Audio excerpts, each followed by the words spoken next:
Time is running out for South Sudan's principal signatories to the peace agreement signed in September 2018 to form a united national army and perhaps form a government of national unity.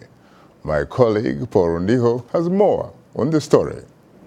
It all seemed possible when a new peace deal was signed between South Sudanese President Salva Kiir and opposition leader Riek Machar last September. But time is quickly ticking away to meet the deadline set for May 12, 2019.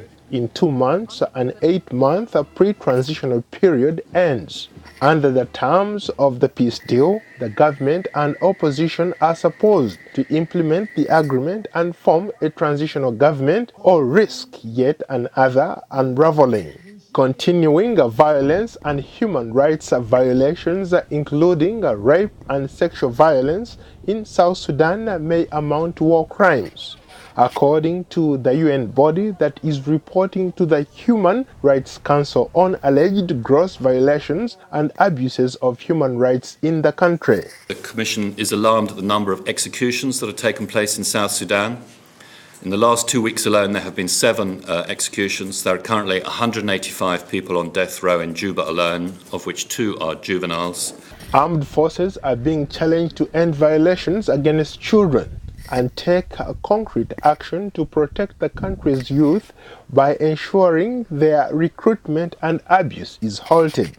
Children of South Sudan need peace and they need freedom. They need to be secure like all the children in the whole world. They need to be doing things that children do. They need to go back to school. They need to be productive members of their community in future. And that cannot be done within conflict, and that cannot be done if they are part of the armed forces. The South Sudanese government denies those allegations and is pledging its full support to ensure that the children are protected. There is a standing command order to all the field commanders to report any illegal recruitment of children to the army.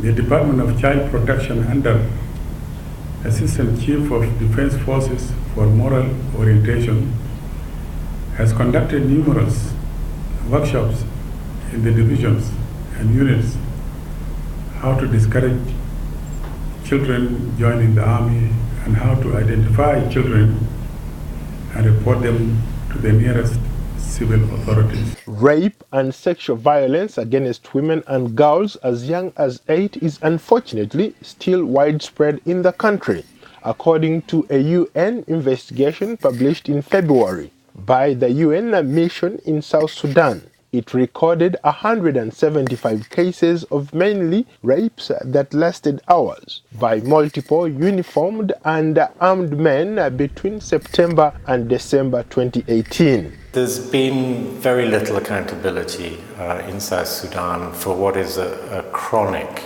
endemic problem of sexual violence against women and girls. Virtually complete impunity over the years.